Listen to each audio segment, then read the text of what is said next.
morning light filtered through the large windows of bloom and stems, painting everything in shades of gold and amber. Lena Kowalska stood behind the wooden counter, her slender fingers working methodically as she trimmed the stems of white roses, each cut precise and careful. The water in the crystal vase rippled gently as she arranged each flower, turning the bouquet slowly, studying it from every angle, with the focused attention of an artist perfecting her canvas. Outside, Brooklyn was waking up. The sounds of the neighborhood drifted through the slightly open door, the rumble of delivery trucks, the chatter of early morning joggers, the distant bark of Mrs. Chen's terrier from the apartment above the bakery next door. It was a symphony Lena had grown to love over the past 3 years since she'd opened her shop on this quiet corner of Carroll Gardens. At 25, Lena had built exactly the life she'd always dreamed of. Simple, peaceful, beautiful. Her small flower shop was her sanctuary, a place where she could lose herself in the delicate architecture of petals and leaves, where every day brought the sweet perfume of fresh blooms and the satisfaction of creating something lovely for others. The shop wasn't large, just enough space for her work table, displays along the walls, and a small greenhouse attachment in the back, but it was hers, and that meant everything. She glanced at the clock. 6:15 in the morning. Most shops on the block wouldn't open for hours, but Lena preferred these quiet early moments. This was when she did her best work, when the world was still soft and unhurried, when she could arrange bouquets for the day's orders without interruption. Her phone buzzed on the counter. A text from her best friend Sophia. "Coffee later? I need to tell you about the disaster date last night." Lena smiled, typing back quickly. "Noon? I'll bring pastries from Angelo's. Can't wait to hear this one." Sophia's dating adventures were legendary, and legendarily catastrophic. Last month it had been the guy who brought his mother to dinner. The month before, someone who spent 2 hours explaining cryptocurrency. Lena loved hearing these stories, grateful for her simple, drama-free existence. Romance had never been a priority for her. She had her flowers, her little apartment 3 blocks away, her Sunday dinners with the elderly Polish couple who lived downstairs and reminded her of her late grandmother. It was enough, more than enough. She moved to the back greenhouse, where morning glories climbed up wooden trellises and orchids bloomed in careful rows. The humidity here was thick and warm, wrapping around her like a blanket. She checked the soil moisture, made notes in her weathered journal about which plants needed attention, adjusted the temperature controls. Everything had to be perfect. Her flowers depended on her consistency, her care, her unwavering attention to their needs. That's when she heard it. A sound that didn't belong to the morning's gentle rhythm. The back door, the one that opened to the narrow alley behind the shops, rattled violently. Once, twice, then a heavy thud, as if something had fallen against it. Lena froze, her hand still hovering over the African violets. Her heart began to beat faster. The back door was always locked. She rarely used it except to put out recycling. The alley was empty most of the time, just brick walls and dumpsters and the occasional stray cat. Another thud, heavier this time. Desperate. She should call someone. The police. Mr. Castellano from the deli who always looked out for her. Anyone. But her feet were already moving, carrying her toward the door almost against her will. Through the frosted glass panel, she could see a dark shape slumped against the frame. Her hand trembled as she reached for the deadbolt. "This is stupid, Lena," she whispered to herself. "This is how people get hurt in movies." But something in the way the shape moved, weakly, painfully, triggered every compassionate instinct she possessed. Someone needed help. That was all that mattered. She unlocked the door and pulled it open. A man nearly fell into her greenhouse, catching himself against the doorframe at the last second. He was tall, powerfully built, wearing an expensive black suit that was torn and stained with something dark across the left side. His dark hair was disheveled, falling across his forehead, and when he lifted his head to look at her, Lena felt her breath catch in her throat. His eyes were the darkest she'd ever seen, nearly black, set in a face that was striking despite, or perhaps because of, its hardness. Strong jaw, straight nose, lips pressed together in a tight line of pain.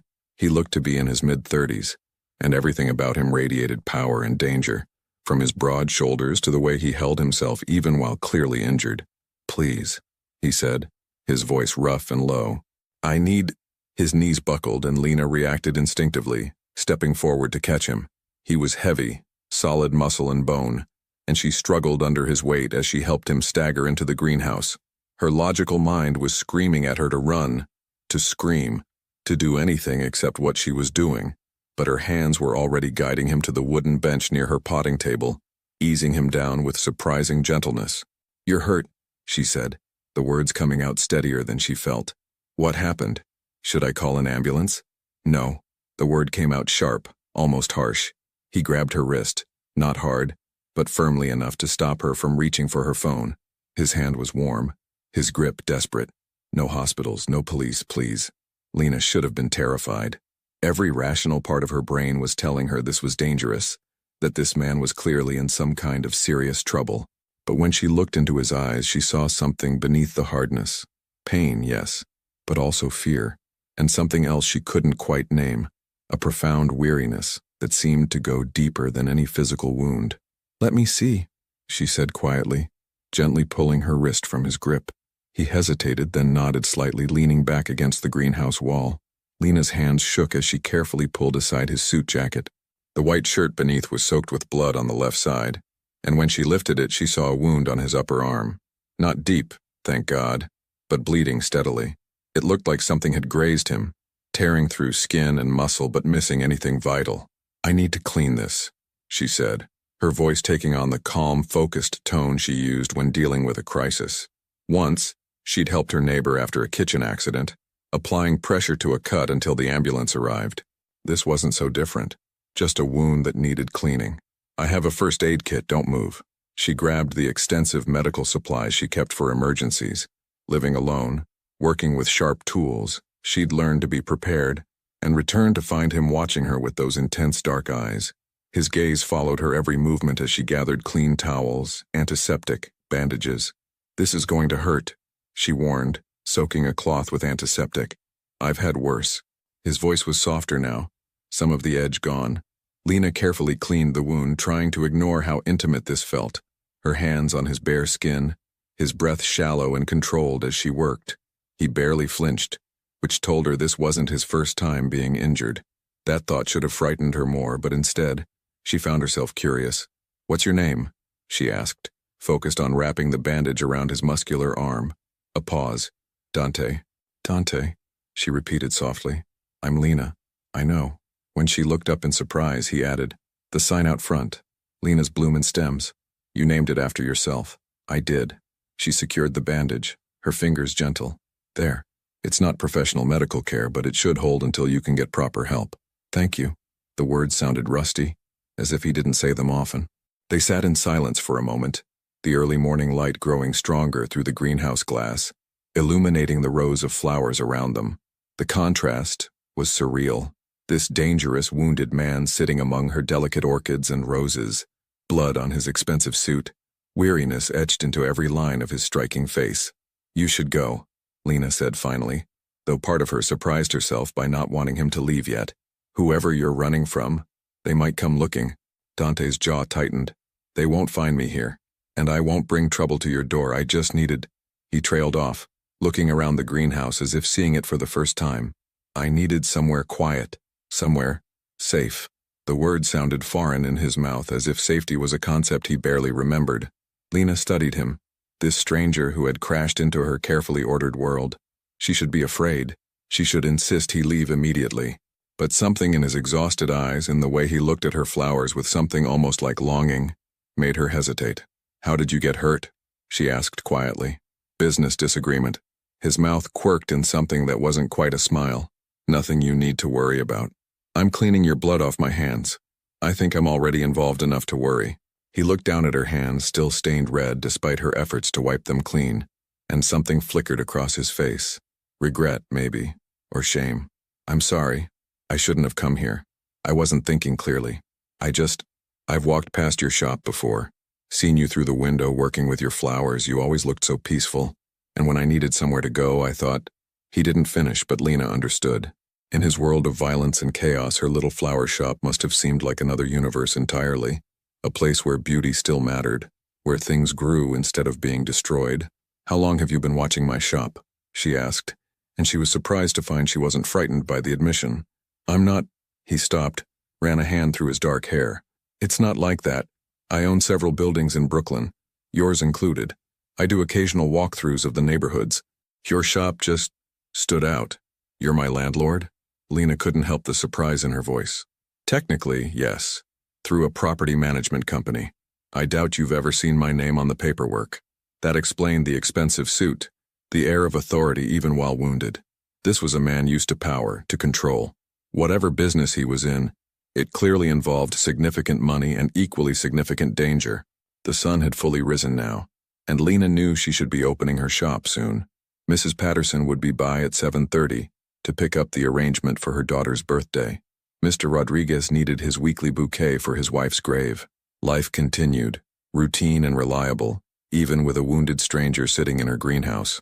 You need to rest, Lena said, making a decision that she knew might be foolish, but felt right anyway. There's a small storage room in the back of the shop. It has a cot I sometimes use when I work late. You can stay there until you're stronger, until it's safe for you to leave. Dante stared at her as if she'd spoken in a foreign language. Why would you do that? You don't know me. You don't know what I've done, what I'm involved in. No, Lena agreed, I don't. But I know you're hurt and you're scared, even if you won't admit it. And I know that everyone deserves basic human kindness, regardless of their past. You have no idea who I am, he said, and there was a warning in his voice now. What I'm capable of. Lena met his dark eyes steadily.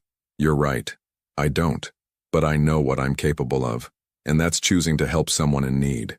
What you do with that help is up to you. For a long moment they looked at each other, and Lena felt something shift in the air between them. A connection she couldn't explain, shouldn't want, but couldn't deny. This man was dangerous.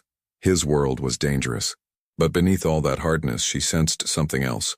Something broken and lost and desperately searching for a way back to something real. Just for a few hours, Dante said finally, his resistance crumbling under exhaustion and pain. Then I'll be gone. You'll never see me again.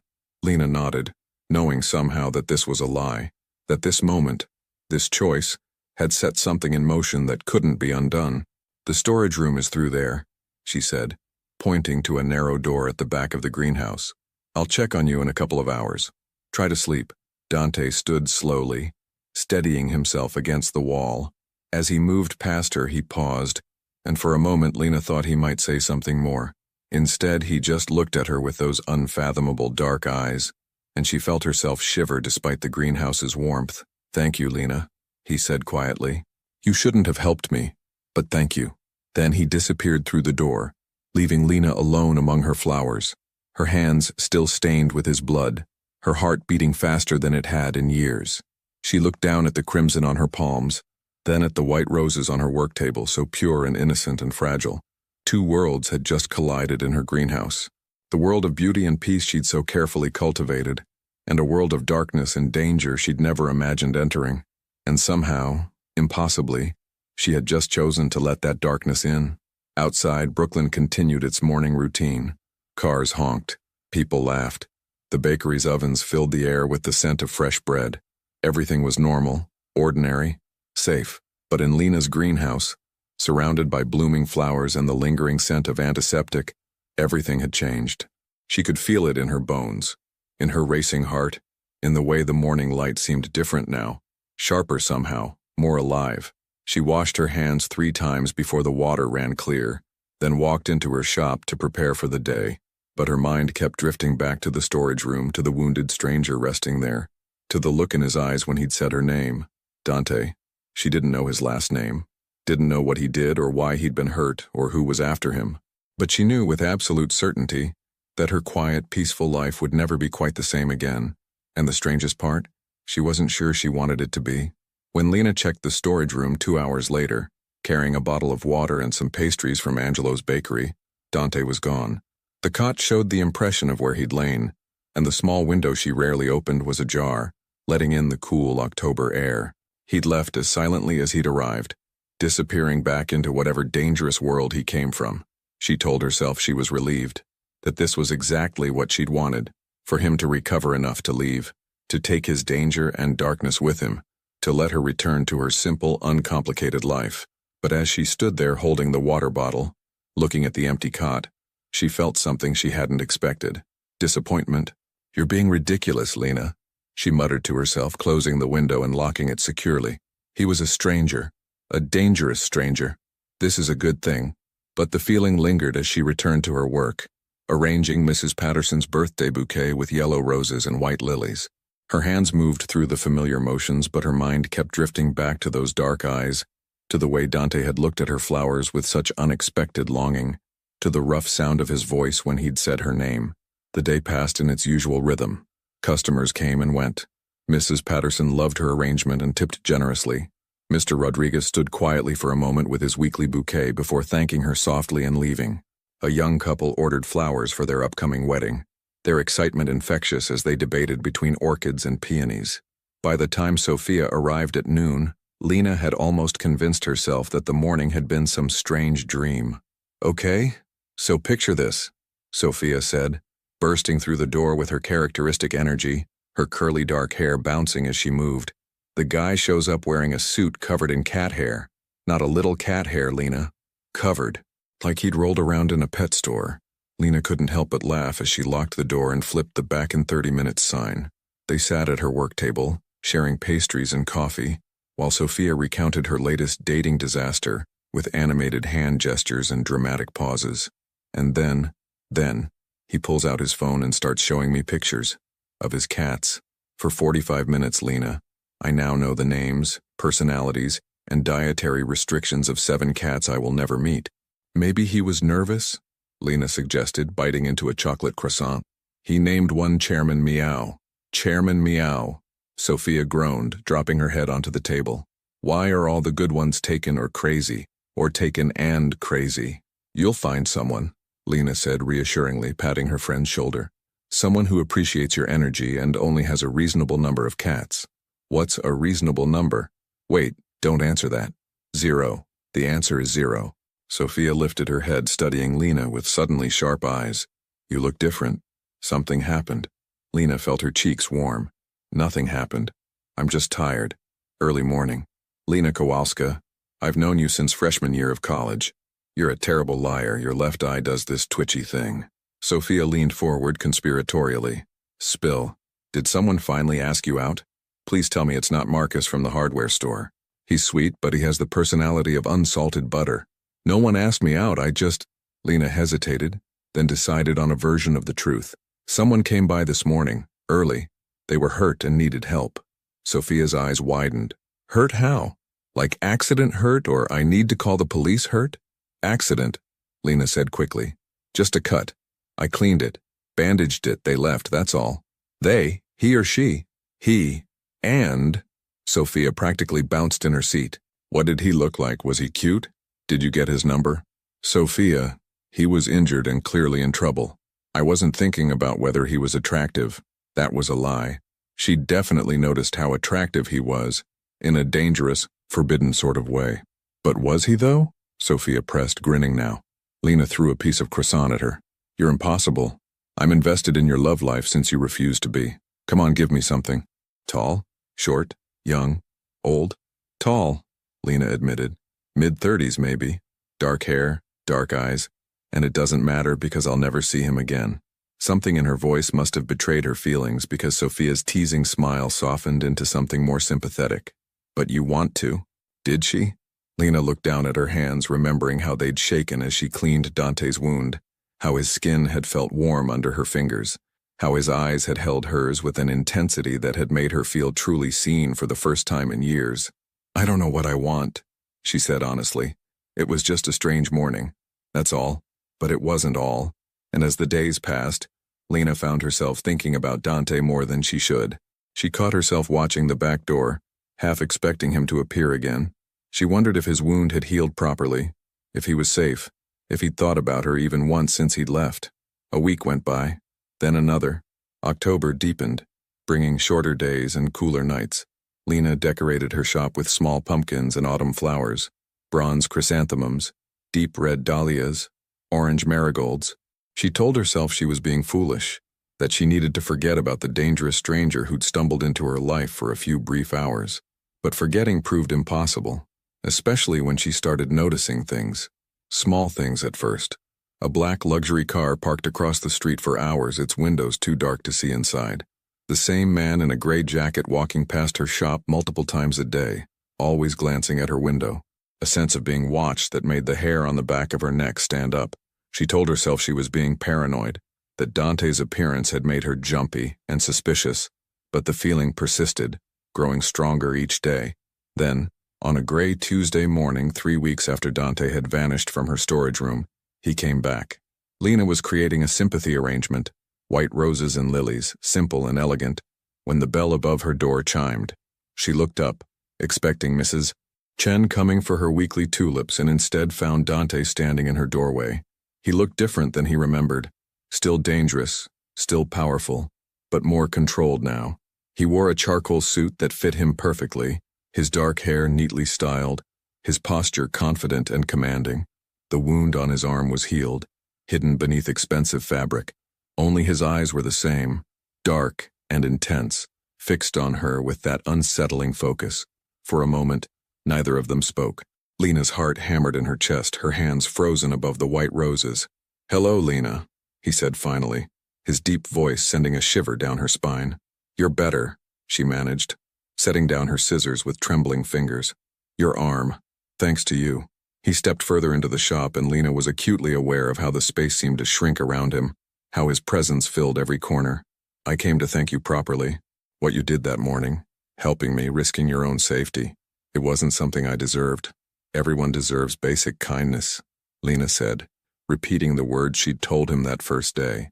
A ghost of a smile touched his lips. "Not everyone. Some of us have made choices that put us beyond kindness. I don't believe that." She met his eyes steadily, despite her racing pulse. "People can change. People can be redeemed. Can they?" The question sounded genuine, as if he truly didn't know the answer. He moved closer to her work table, studying the sympathy arrangement she'd been creating. "These are beautiful. Everything here is beautiful. It's like stepping into a different world. That's what I wanted," Lena admitted. "A place where beauty still matters, where things grow instead of—" She stopped, suddenly aware of what she'd almost said.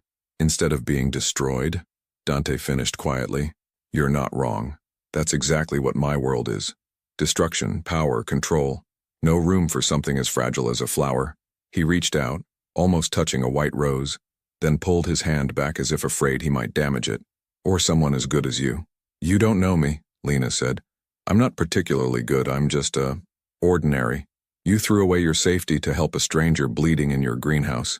You gave me shelter when you should have called the police. That's not ordinary, Lena. That's extraordinary." His eyes held hers, and she felt that same electric connection from 3 weeks ago, that sense of two worlds colliding. But it was also dangerous. "And I need you to understand something." He moved around the work table, close enough now that she could smell his cologne. Expensive, sophisticated, with notes of cedar and spice. Close enough that she had to tilt her head back to meet his eyes. "The people I deal with," he continued, his voice low and serious, "they don't follow the same rules as your world. They see kindness as weakness. They see connection as leverage. The fact that you helped me, that I came here, it puts you at risk. And I can't. I won't let that happen." "Is that why you stayed away for 3 weeks?" Lena asked, surprising herself with her boldness. "To protect me?" "Yes. And I should have stayed away permanently. But He paused, something vulnerable flickering across his hard features. "I couldn't stop thinking about this place. About you. About how you looked at me like I was still human, still worth saving." Lena's breath caught. "You are human, Dante.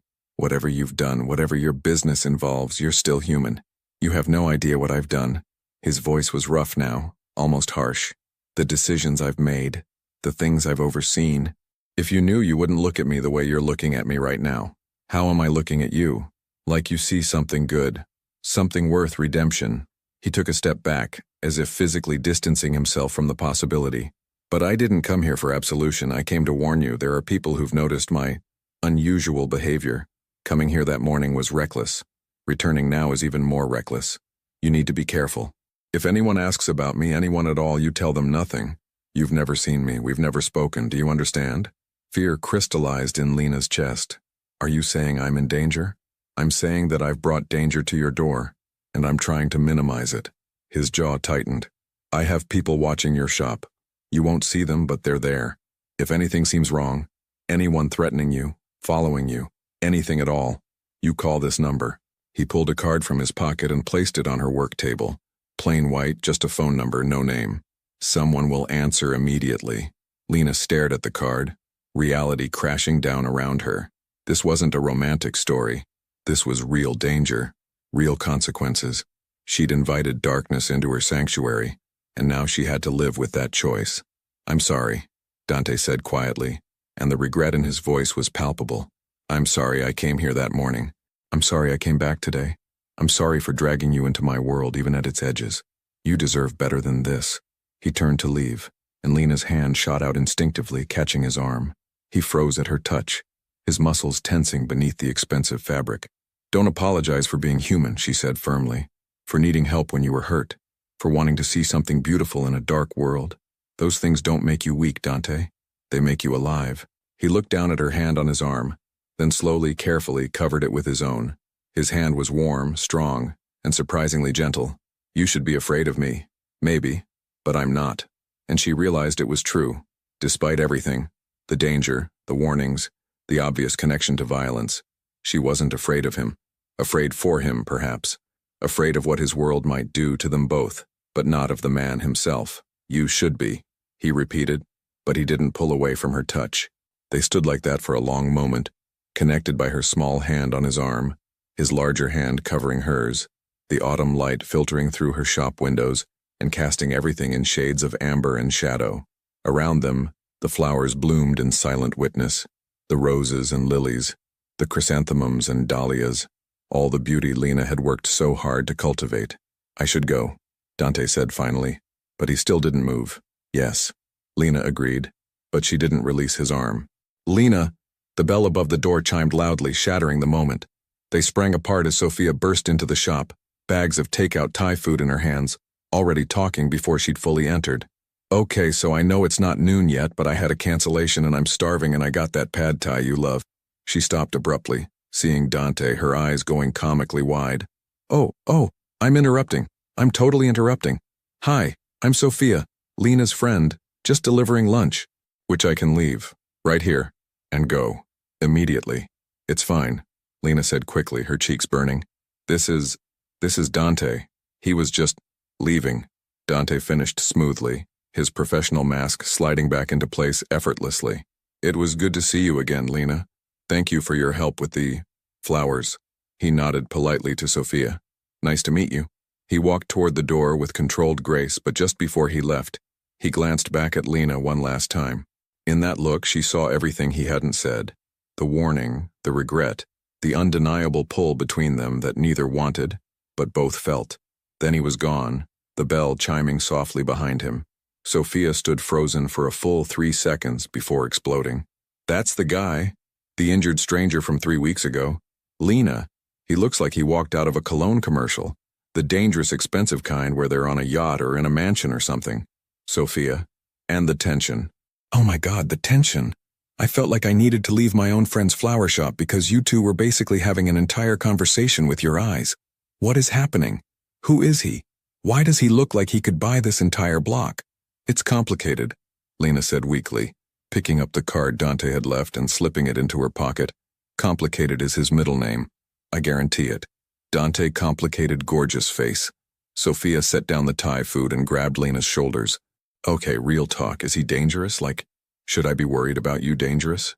Lena thought about the warning, about the watchers she couldn't see, about the careful way Dante had told her to deny knowing him. "Maybe. Yes, I don't know. That's not reassuring." "I know." Lena sank onto the stool behind her counter.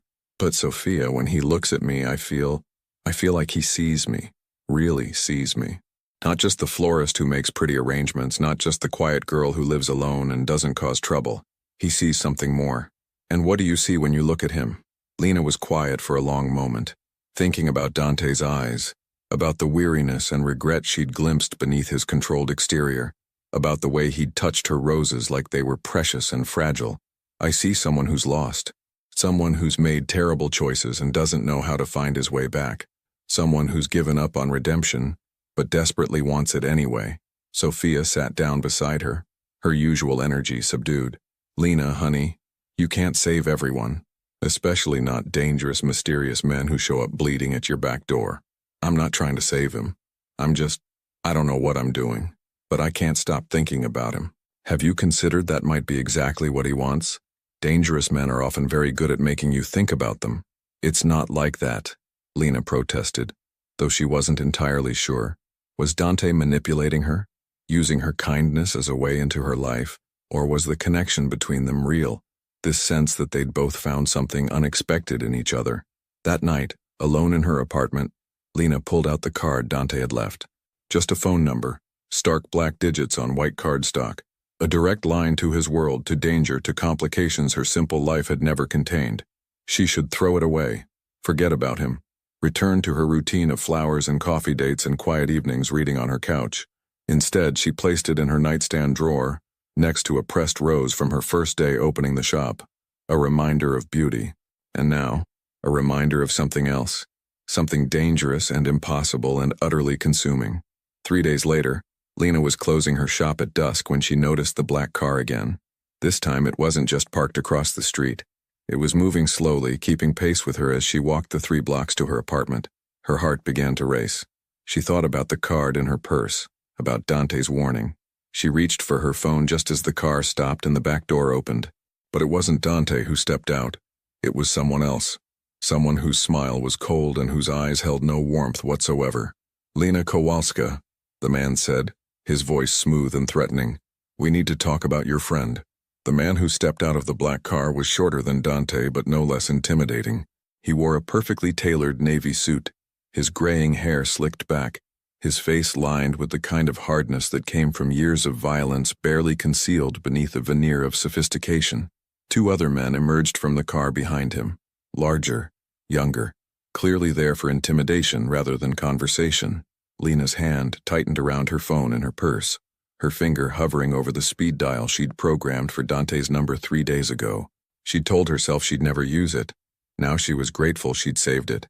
I don't know what you're talking about, Lena said, proud that her voice came out steadier than she felt. The street was quiet, too quiet for 6 o'clock on a Friday evening. She noticed now that the usual flow of people seemed conspicuously absent, as if they'd been cleared away somehow. Don't insult my intelligence, the man said, taking a step closer. He smiled, but it was the smile of a predator. Dante Moretti hasn't been seen in your charming little neighborhood for years. Suddenly he's here multiple times in a month. He visits your shop. He lingers. Very unusual behavior for a man who's usually so disciplined. The way he said Dante's full name sent a chill down Lena's spine. Dante Moretti. She hadn't known his last name until now, but something about it rang familiar, like something she should recognize but couldn't quite place. I run a flower shop, Lena said carefully. Many people visit. I don't keep track of everyone who comes in. Oh, but Dante isn't everyone, is he? The man circled her slowly, like a shark. Dante Moretti is one of the most powerful men in New York. He controls territories from Brooklyn to Manhattan. He makes decisions that affect thousands of lives. And yet, he spends his valuable time visiting a small flower shop in Carroll Gardens. Why do you think that is? Lena's mind raced. She thought about Dante's warning. Deny everything, tell them nothing. But she also understood the dangerous game being played here. These men knew Dante had been to her shop. Lying completely would be pointless. She needed to minimize, deflect, make herself seem insignificant. He's my landlord, she said, which was true.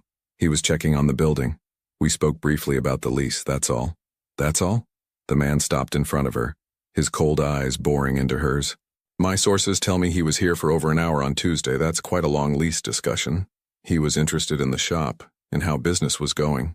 Lena forced herself to meet his gaze without flinching. Is there a law against a landlord caring about his tenants? One of the larger men snorted, but the gray-haired man held up a hand, silencing him. You're braver than you look, Miss Kowalska, or more foolish. I haven't decided which. He pulled out his phone, tapped the screen, then held it up to show her a photograph.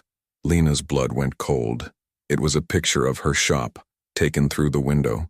In it, she and Dante stood close together, his hand covering hers on his arm, their faces inches apart. The intimacy of the moment captured perfectly. Still just a lease discussion? The man asked softly. Lena's throat went dry. There was no explaining away that photograph, no minimizing what it showed. She'd been caught in an obvious lie, and these men knew it. What do you want? She asked, abandoning pretense. Smart girl. I want you to deliver a message to Dante. Tell him that Vincent Calabrese sends his regards. Tell him that his recent distractions have been noticed. And tell him that everyone he cares about, no matter how insignificant they might seem, is vulnerable. Vincent's smile widened, showing too many teeth. Can you remember all that? I'll remember, Lena said, anger beginning to cut through her fear. But I'm not insignificant, and I'm not a pawn in whatever game you're playing. Oh, but that's exactly what you are. Vincent leaned in close enough that she could smell his expensive cologne, sharp and acrid. You're leverage. You're a weakness. And in our world, weaknesses get exploited. So here's what's going to happen. You're going to call Dante right now and tell him to meet you at your shop in 1 hour. Alone. And if I refuse? Then my associates will ensure you make the call anyway. And trust me, Miss Kowalska, you'd prefer to cooperate voluntarily. Lena's hand shook as she pulled out her phone. Every instinct screamed at her not to do this, not to lead Dante into a trap. But the two large men had moved closer, boxing her in, and she understood with crystal clarity that Vincent wasn't bluffing. She dialed Dante's number. It rang once before he answered. Lena. His voice was sharp with concern. Are you all right? Vincent held up a finger to his lips, a clear warning. Lena took a shaky breath.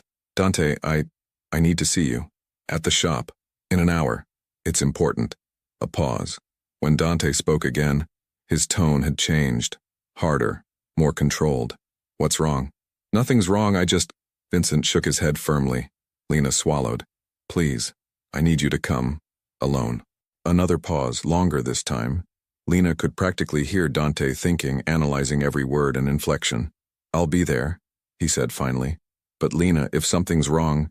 1 hour, she interrupted, her voice breaking slightly. Please. She ended the call before he could say more.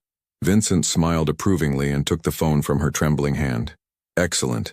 Now, we're all going to take a little drive to your shop. You're going to open it up, turn on the lights, make everything look normal and inviting. And when Dante arrives, you're going to let him in. After that, you can leave. This is business between men. You're just the bait. The word hit Lena like a physical blow. Bait. She'd been reduced to bait, a lure to trap a dangerous man, and she'd just helped them do it. The drive back to her shop felt surreal. Vincent sat beside her in the back seat, casual and relaxed as if they were friends out for an evening ride. The two large men followed in a second car. As they pulled up to Bloom and Stems, Lena saw that the street was still eerily quiet, the neighboring businesses dark despite the early hour. You've cleared the block, she said dully. We're thorough, Vincent agreed. Now out you go. Remember, lights on, everything normal. Dante is a suspicious man. If anything seems off, he won't come in. And if he doesn't come in, we'll have to get creative about drawing him out. I'd hate for your lovely shop to become collateral damage. The threat was clear. Lena unlocked her shop with numb fingers, turned on the warm overhead lights, even lit the candles she usually saved for evening events. Her sanctuary, her safe space, had been turned into a trap. Vincent positioned himself in the back greenhouse, hidden from the front windows. The two large men waited in the storage room where Dante had once rested. They moved with practiced efficiency, clearly experienced in setting ambushes. Remember, Vincent called softly as Lena stood behind her counter, trying to look natural. When he arrives, you let him in. You exchange pleasantries. Then you excuse yourself. Say you need to get something from the back. Leave through the rear door. My men will make sure you're safely away before things get complicated. You're going to hurt him, Lena said, her voice hollow. We're going to have a conversation. What happens after that depends entirely on Dante's willingness to be reasonable. Vincent checked his watch. 20 minutes. I suggest you compose yourself. You look terrified, and that will make him suspicious. Lena tried to steady her breathing, tried to make her hands stop shaking. She arranged and rearranged roses on her work table, desperate for something to do with her trembling fingers. How had everything gone so wrong so quickly? 3 weeks ago, her biggest concern had been whether she'd ordered enough tulips for autumn arrangements. Now she was trapped in a nightmare she couldn't escape. The minutes crawled by with agonizing slowness. Lena watched the street through her window, dreading and desperately hoping for Dante's arrival in equal measure. Part of her wanted to warn him, to somehow signal the danger. But Vincent's cold eyes watched her from the greenhouse, and she knew any warning would be her last act. Then she saw him.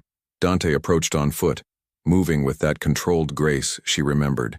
He wore dark jeans and a leather jacket, dressed down from his usual suits but no less imposing. As he got closer, Lena could see his face, alert, focused, his dark eyes scanning everything, missing nothing. He knew. Somehow he knew this was a trap, but he came anyway. The realization hit Lena with devastating force. Dante knew this was dangerous, knew he was walking into a setup, but he came because she'd asked him to, because he thought she needed him. He opened the door, the bell chiming cheerfully, such a normal sound in such an abnormal moment. His eyes found hers immediately, and she saw the questions there, the concern, the readiness for violence. "Lena," he said carefully, stepping inside but not moving away from the door. "You said you needed to see me." She opened her mouth, trying to form words that would warn him without being obvious. But before she could speak, Vincent emerged from the greenhouse, slow clapping echoing through the shop. "Bravo, Dante. I wondered if you'd actually be foolish enough to walk in here. Love does make fools of even the smartest men, doesn't it?" Dante's expression didn't change, but Lena saw his body tense, saw his weight shift subtly into a fighting stance. "Vincent, I should have known you'd involve an innocent woman in your petty power plays." "Petty?" Vincent laughed. "You've been distracted, Dante. Missing meetings, making uncharacteristic decisions. The families are concerned. They think you're going soft. And when a man in your position goes soft, it creates opportunities." The two large men emerged from the storage room, effectively blocking the back exit. Dante was surrounded, and Lena stood frozen behind her counter, horrified at what she'd helped orchestrate. "Let her leave," Dante said, his voice deadly calm. "This is between us. She has nothing to do with our business." "Oh, but she has everything to do with it. She's the distraction, she's the weakness." Vincent pulled out a gun, sleek, black, terrifying in its casual appearance. He didn't point it at anyone, just held it loosely, a reminder of the power he wielded. "The question is, what are you willing to sacrifice for her?" "Don't," Lena said, finding her voice finally. "Dante, don't give him anything. I'm not worth—" "You are," Dante interrupted, his eyes never leaving Vincent. "You're worth more than any deal, any territory, any amount of power. So here's what's going to happen, Vincent. You're going to put down that weapon and walk away. You're going to forget about Lena, forget about this shop, forget about using innocent people as leverage. And in return, I won't destroy everything you've built over the past 20 years. Vincent's smile faltered slightly. "You're not in a position to make threats, aren't I?" Dante's voice was soft, dangerous. "You think I came here unprepared? You think I didn't know this was a setup the moment Lena called me?" Her voice was wrong. The words were wrong. Everything about that call screamed trap. He took a step forward, and despite being outnumbered and unarmed, Vincent's men shifted nervously. "I came anyway because I needed to see her, to make sure she was safe, but I didn't come alone." As if summoned by his words, the shop's lights suddenly cut out, plunging everything into darkness. Lena heard movement, shouts, the sound of something heavy hitting the floor. She crouched behind her counter, her heart hammering, unable to see what was happening but hearing everything. The controlled violence, the brief struggle, Vincent's cursing. Then the lights flickered back on. Dante stood in the center of her shop, breathing hard but apparently unharmed. Vincent's gun was on the floor, kicked far away. The two large men were being held by 4 others, clearly Dante's people, who'd somehow entered during the blackout. Vincent himself was on his knees, his earlier confidence completely gone. "You were saying something about power plays?" Dante said coldly. "Let me be absolutely clear, Vincent. You threatened someone under my protection. You used her to get to me. That kind of disrespect can't be tolerated. Not by the families, not by me, not by anyone." "Dante, please," Vincent started, but Dante cut him off with a sharp gesture. "You have 24 hours to leave New York. All your operations, all your assets, everything. You're out. If I see you or hear from you again, if you so much as think about Lena Kowalska or anyone else I care about, what happens next will make this look like mercy. Do you understand?" Vincent nodded frantically, his face pale. "I understand. I'm sorry. I didn't—" "Get him out of here," Dante said to his men, "and make sure the message gets to the other families. Anyone who thinks I've gone soft just learned otherwise." The shop emptied quickly. Vincent and his men hustled out into the night, Dante's people following to ensure compliance. Suddenly it was just Lena and Dante in the flower shop, surrounded by roses and the lingering scent of fear. Lena stood on shaking legs, her back pressed against the counter. "I'm so sorry. He forced me to call you. He said he'd hurt the shop. Hurt me if I didn't—" "I know."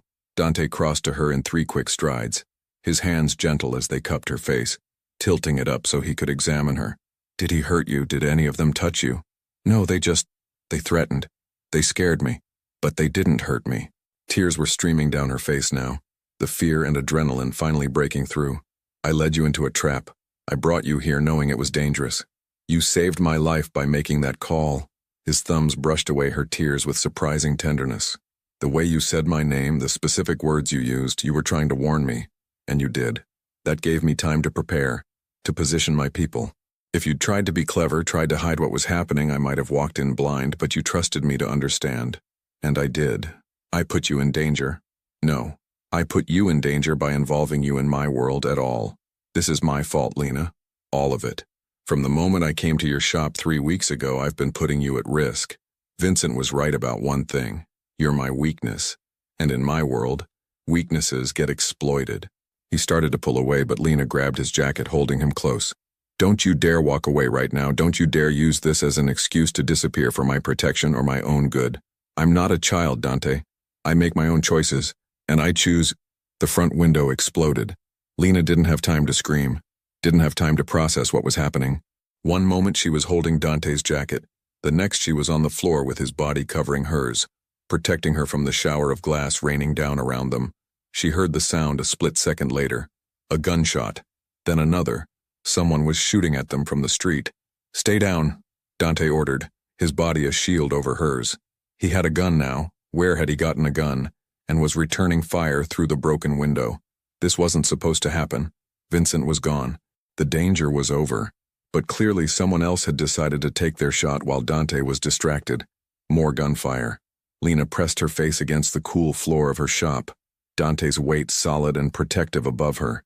She could smell gunpowder and blood and the sweet scent of crushed flowers. Her beautiful roses trampled in the violence.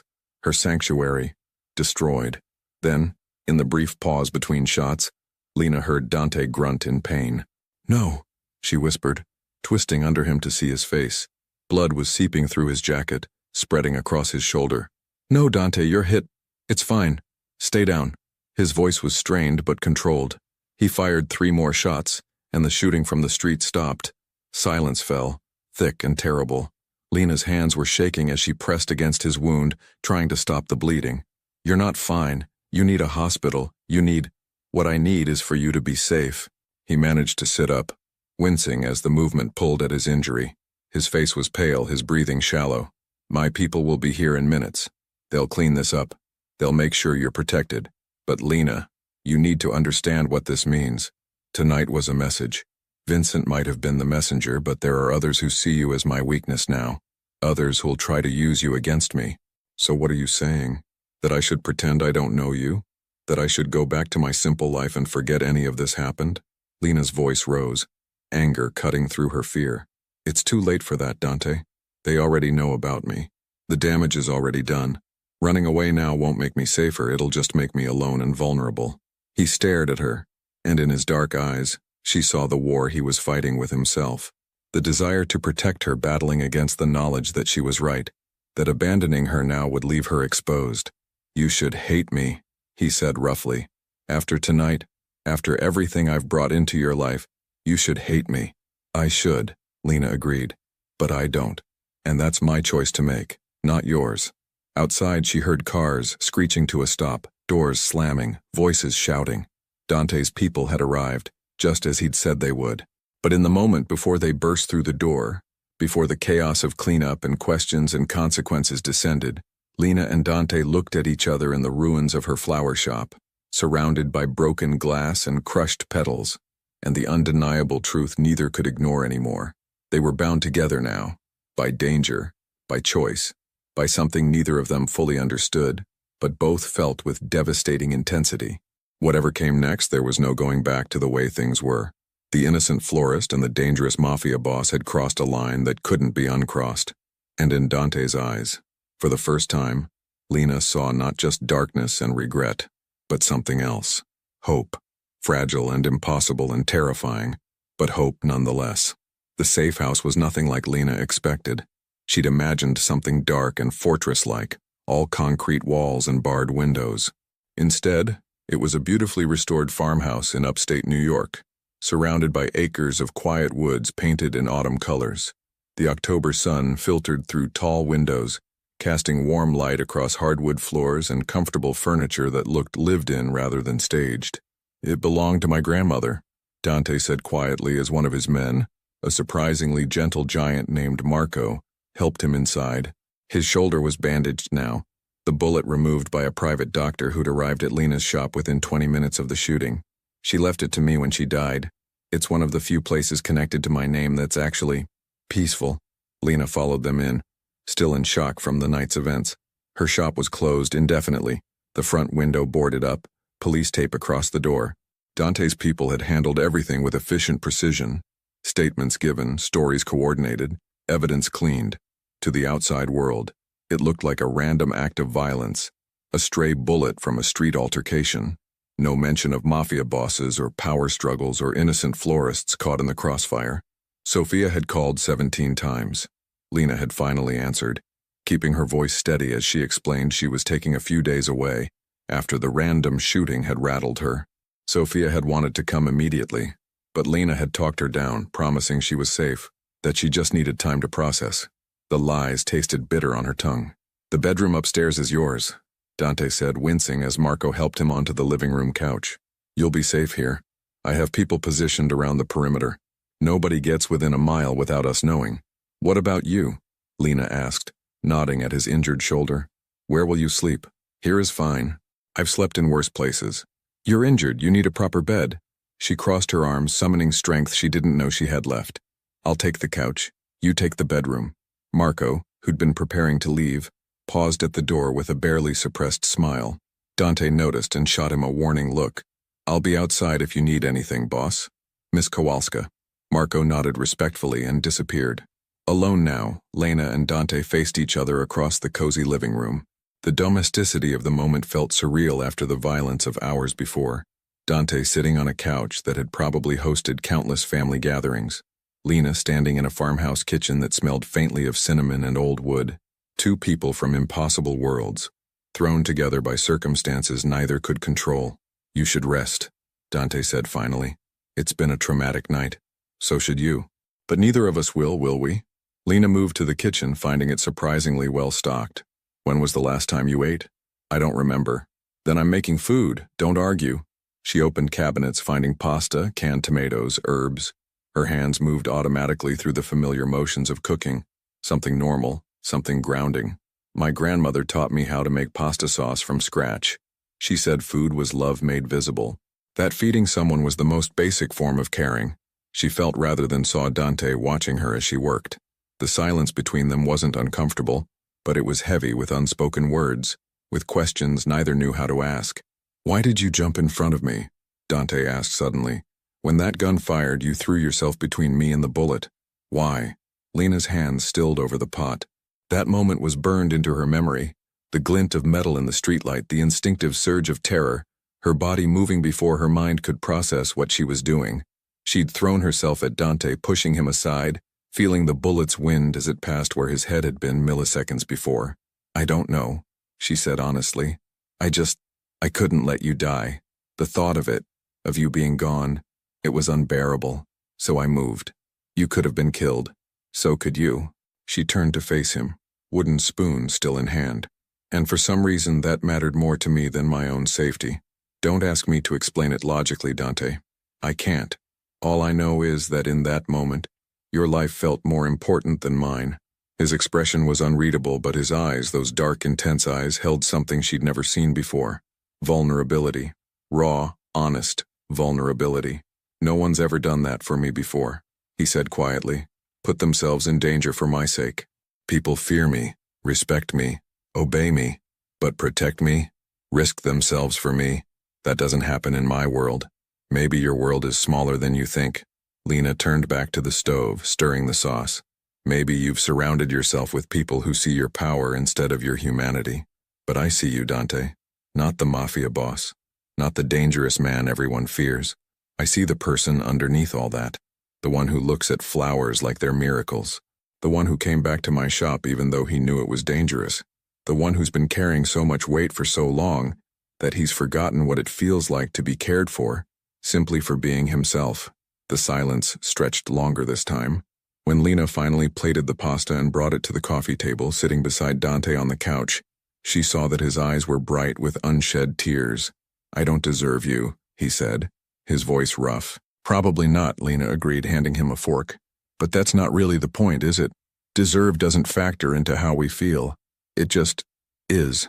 They ate in silence, and Lena watched Dante's face gradually soften as the food and warmth worked their simple magic.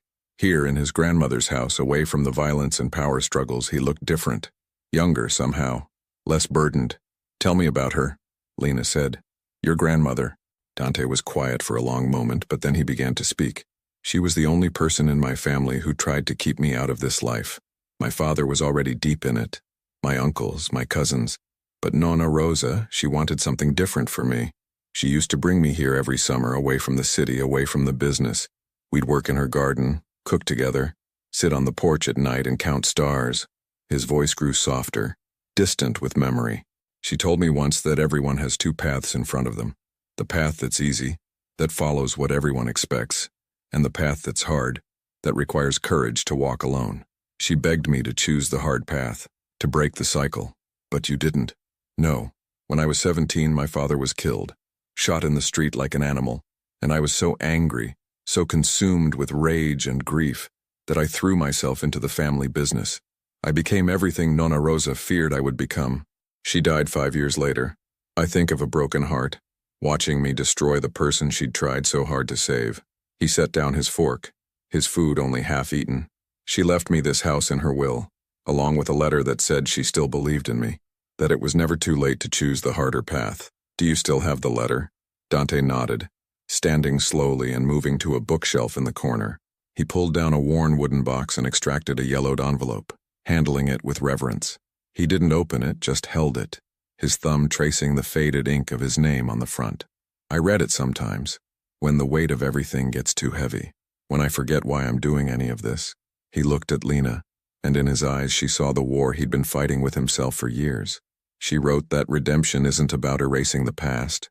It's about choosing differently in every moment moving forward. That even if I'd made terrible choices, I could still make better ones. That I could still become the man she believed I could be. Lena stood and crossed to him, taking the letter gently from his hands and setting it aside. Then she took his face in her hands, making him look at her. She was right. "It's not too late, Dante. It's never too late.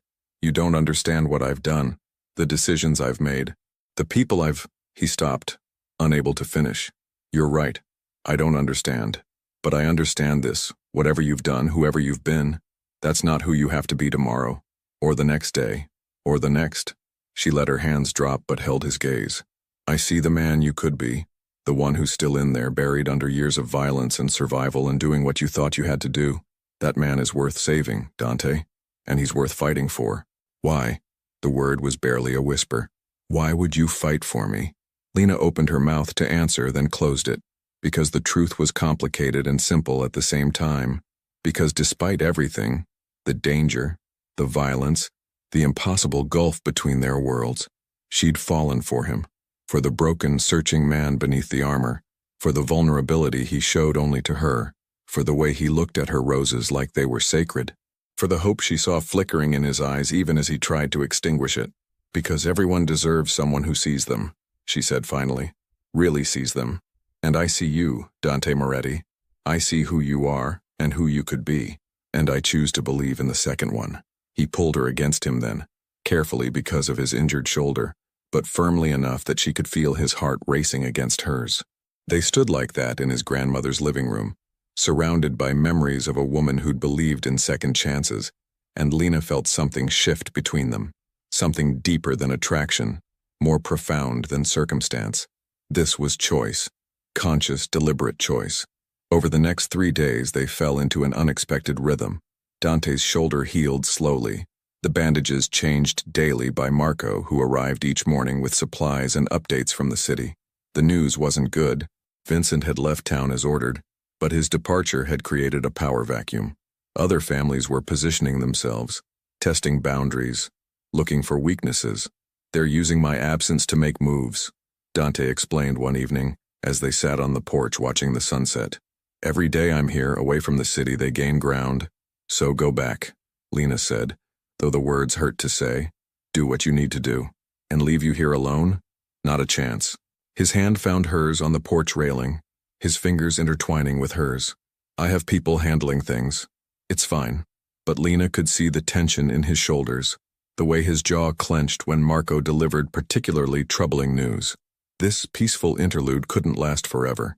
Eventually Dante would have to return to his world, to his responsibilities, to the violence and power that defined his existence. The question was, where did that leave her? On the fourth night, unable to sleep, Lena found Dante in the kitchen at 2 a.m, staring at an open laptop. The blue screen light made his face look haggard, older. You should be resting, she said softly. So should you. He closed the laptop, rubbing his eyes. Can't sleep? Too much thinking. She sat across from him at the kitchen table. Dante, we need to talk about what happens next. I know. He leaned back in his chair, looking at her with those dark, tired eyes. I've been trying to figure it out. How to keep you safe while still living the life I've built. And I can't see a way forward that doesn't end with you getting hurt. So what are you saying, that this, us, is impossible? I'm saying that loving you is the most selfish thing I've ever done. The words hung in the air between them, heavy with meaning. Because I know what my world does to people. I've seen it destroy families, corrupt good people, turn beauty into ash. And you're so good, Lena. So pure and kind and full of light. Bringing you into my darkness feels like a crime worse than anything I've ever committed. Stop deciding what's best for me, Lena said, her voice firm. I'm not a child or a flower that needs protecting from the elements. I'm a grown woman capable of making my own choices. And I choose you, Dante. I choose this. Whatever this is. Whatever it becomes. The danger, the complications, all of it. I choose you. Even if it means giving up your simple life, your shop, your friends, your safety. My shop was already taken from me the moment Vincent walked into my life. My safety was compromised the second you stumbled through my back door. And my friends? She thought of Sophia, of the lies she'd had to tell. I'll find a way to maintain those relationships without putting them in danger. But I won't give up on you. On us. Not without fighting for it first. Dante stood abruptly, pacing to the window. His silhouette was dark against the night sky, shoulders tense with the weight of decisions he was trying to make. There might be a way, he said slowly. It's risky. It would mean giving up everything I've built, walking away from the families, from the territories, from all of it. People have tried to leave before. Most end up dead, but some manage to negotiate their way out. Provide enough value, enough insurance that the families decide it's more profitable to let them go than to eliminate them. Lena's heart began to race. You'd do that? Leave everything? For you? Yes. He turned to face her, and in his expression she saw determination mixed with terror. I've spent 15 years building power in a world I never truly wanted to be part of. Nonna Rosa tried to show me another path, but I was too angry, too hurt to see it. Maybe it's not too late. Maybe I can still choose the harder path she talked about. It won't be easy. Nothing worth doing is. He crossed to her, kneeling beside her chair so their eyes were level. But I need you to understand what you're signing up for. If I do this, if I try to leave, there will be consequences. Negotiations that could turn violent. People who see betrayal where I see freedom. It could take months, maybe years. And through all of it, you'd be a target. A way to control me, to hurt me, to force me back in line. I understand. Do you? Really? His hands gripped hers almost desperately. Because once we start down this path, there's no going back. We'd have to leave New York. Start over somewhere new. New names, new lives, constantly looking over our shoulders. Your flower shop, your apartment, your entire life in Brooklyn. Gone. Can you live with that? Lena thought about Bloom and Stems, about the life she'd so carefully built. The early morning light through her windows, the scent of roses, the satisfaction of creating beauty for others. It had been everything she'd wanted, but that was before Dante, before she'd discovered that there was something more powerful than safety, more compelling than routine, before she'd felt truly seen by another person, truly connected, truly alive. I can live with that, she said. But can you? Can you really walk away from everything you've known? The power, the respect, the control? Dante smiled, and it was the first genuine smile she'd seen from him. Not the cold smiles of a man in control, but the warm smile of someone who'd finally found something worth more than power. I never wanted those things, he admitted. I wanted security. I wanted respect. I wanted to never feel as helpless as I did the night my father died. But power doesn't bring security, Lena. It brings paranoia. It brings isolation. It brings nights like the one when you threw yourself in front of a bullet meant for me. His voice cracked slightly. That moment, watching you risk everything for me, I realized something. Real security isn't about controlling others. It's about trusting someone enough to be vulnerable with them. And real power isn't dominating people. It's having the courage to choose love over fear. Tears streamed down Lena's face now, and she didn't bother wiping them away. So what do? I make the calls. I set up meetings with the right people. I offer them what they want. Assurances that I won't interfere with their operations. Information about competitors, financial incentives. Whatever it takes to buy our freedom. He stood, pulling her up with him. But I need you to promise me something. Anything. If this goes wrong, if the negotiations fail and things turn violent, you run. You take the new identity my people will create for you and you disappear. You don't look back. You don't try to save me. You just run and build a new life somewhere safe. Promise me. Dante. Promise me, Lena. I can face anything. Imprisonment, violence, even death, as long as I know you're safe. But I can't do this if I'm worried about you sacrificing yourself for me again. Promise. Lena wanted to refuse. Wanted to insist that they'd face everything together. But she saw the desperate sincerity in his eyes and understood that he needed this promise the way a drowning man needs air. I promise, she whispered. He kissed her then, soft and tender, and full of all the emotion they'd both been holding back. In that kiss was hope and fear and determination and love. Complicated, impossible, but undeniably real love. When they finally pulled apart, Dante rested his forehead against hers. My grandmother would have liked you. She would have said you were exactly the kind of person worth becoming better for. I would have liked her too, Lena said. Anyone who believed in second chances as much as she did must have been extraordinary. She was. Dante stepped back, his expression hardening with resolve. I'll start making calls tomorrow. Marco can set up meetings. It'll probably take a few weeks to arrange everything properly. Until then, we stay here, hidden, safe, just the two of us in Nonna Rosa's house. Planning a future that shouldn't be possible but maybe, just maybe, is. That night, they slept in separate rooms as they had every night since arriving at the safe house. But something fundamental had changed. They'd made their choice. Dante would try to leave his violent world behind. Lena would walk away from the simple life she'd built. Together they'd forge something new, something that blended his hard-won wisdom with her gentle strength, his determination with her hope. It was terrifying and impossible, and fraught with danger. But watching the sunrise the next morning from the porch, Dante's hand warm in hers, Lena felt something she hadn't expected. Peace. Not the absence of danger, not the security of routine, but the deep, profound peace that came from choosing love even when it was hard, even when it was scary, even when it required everything you had. Dante began making his calls that afternoon, speaking in low voices with people whose names Lena didn't know. She heard fragments. Negotiations, territories, assurances, deals, the language of a world she was still learning to understand.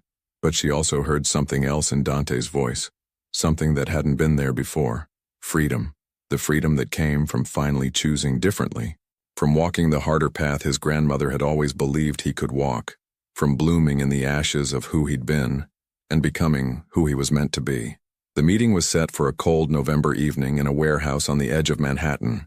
Neutral territory, witnessed by representatives from 3 families. Dante had spent weeks preparing, gathering leverage, making promises, offering assurances. Everything hinged on this single conversation. Lena waited at the safe house, pacing the living room floor as Marco stood guard by the door. Dante had left at sunset, his expression calm but his eyes betraying the tension he felt. He'd kissed her goodbye like it might be the last time, holding her close and whispering, "Remember your promise." She'd nodded, unable to speak past the lump in her throat. Now, 3 hours later, her phone finally rang. "It's done." Dante's voice came through, rough with exhaustion and something else. Relief. They agreed. "I'm out." Lena's knees buckled and she sank onto the couch. "Really? Just like that?" "Not just like that. It cost me everything I had. Properties, investments, connections. I gave them enough information and assets to make letting me go more valuable than killing me. But yes, I'm free. We're free. When will you be back? 2 hours. Pack light. We leave tonight. The next months blurred together in a sequence of motels, temporary apartments, and careful movements. Dante's people provided them with new identities. Lena became Elena Morrison. Dante became Daniel Morris. Simple names for a simple life. They finally settled in a small coastal town in Oregon, about as far from New York as they could get while staying in the country. The town was quiet, unassuming, the kind of place where people minded their own business, and newcomers were welcomed with cautious friendliness. 6 months later, the morning sun streamed through the windows of Morrison's Blooms, catching dust motes in its golden light. Lena, Elena now, though she was still getting used to it, stood behind the counter of her new shop, smaller than Bloom and Stems, but no less loved. The scent of fresh roses filled the air, mixed with the salt breeze from the ocean 2 blocks away. The bell above the door chimed, and Dante walked in carrying 2 coffee cups and a bag from the bakery down the street. He wore jeans and a simple gray sweater, his hair slightly longer than it had been in New York, his face more relaxed than she'd ever seen it. "Mrs. Patterson called," he said, setting down the coffee. "Wants a bouquet for her granddaughter's birthday. I told her we'd have it ready by noon." Lena smiled at the coincidence of the name, though this Mrs. Patterson was different, a retired teacher who'd welcomed them warmly when they'd opened the shop 2 months ago. "Yellow roses and white lilies?" She said, "Surprise her. Apparently she trusts our judgment now." Dante moved behind the counter, standing close enough that their shoulders touched. "Never thought I'd be taking flower orders, but I'm getting good at it." He was. In the month since leaving New York, Dante had transformed. The hard edges had softened. The constant vigilance had eased into simple awareness. He smiled more, laughed occasionally, slept through the night without nightmares. Working with flowers, creating beauty instead of managing violence, had begun healing something broken inside him. They still looked over their shoulders sometimes, still stayed alert for threats that might never come. The families had honored their agreement, but trust was earned slowly in their former world. For now, though, they were safe, free, building something real together. "I'll start on the arrangement," Lena said, gathering yellow roses from the cooler. "Can you help Mrs. Chen when she comes in for her tulips? The one who always tries to set me up with her granddaughter?" Dante grinned. "Despite the wedding ring I pointedly wear." Lena glanced at the simple gold band on her left hand, matching the one Dante wore. They'd married quietly a month ago, just the 2 of them and a justice of the peace, but it had meant everything. A promise, a commitment, a choice to build this new life together. "Tell her your wife is the jealous type," Lena suggested playfully. "My wife is perfect," Dante corrected, leaning down to kiss her softly. "And I remind Mrs. Chen of that every single time." The day passed in gentle rhythm. Customers came and went, arrangements were created, coffee was consumed. Dante proved surprisingly good with elderly customers, his natural authority translating into a reassuring presence that put people at ease. Lena watched him help a widower choose flowers for his wife's grave, his voice gentle and patient, and felt her heart swell with love. This was what redemption looked like. Not dramatic, not flashy, just quiet, consistent choices to be better, to do better, to create rather than destroy. As they closed the shop that evening, Dante pulled her close, both of them standing among the remaining flowers, roses and lilies, chrysanthemums and tulips, all the beauty they'd cultivated together. "Do you miss it?" he asked quietly.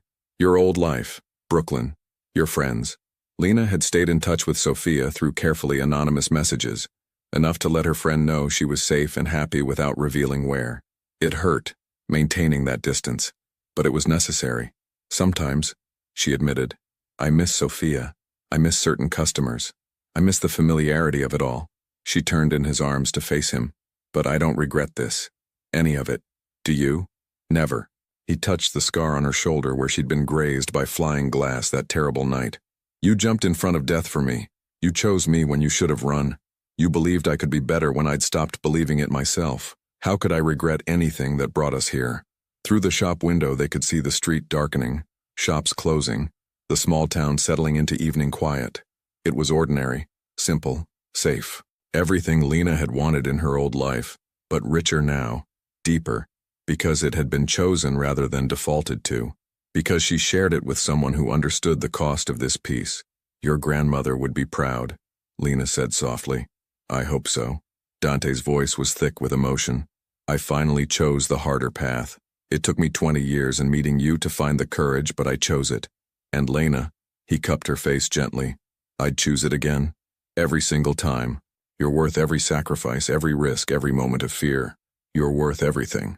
They kissed as the last light faded from the sky, surrounded by flowers and the life they'd built from ashes. Outside, the world continued, dangerous and complicated and full of uncertainty. But here in their small shop in a quiet town, they'd found something rare, not perfection, not safety from all harm, but something more precious. The freedom to grow, to bloom, to become who they were meant to be. Together, a florist who'd seen darkness and chose light anyway. A man who'd lived in shadows and finally stepped into the sun. Two unlikely souls who'd found each other in impossible circumstances and refused to let go. The scars remained, on Lena's shoulder, on Dante's arm, in memories they'd carry forever. But scars were proof of survival, proof that they'd faced the worst and chosen to keep living anyway, chosen to keep loving anyway.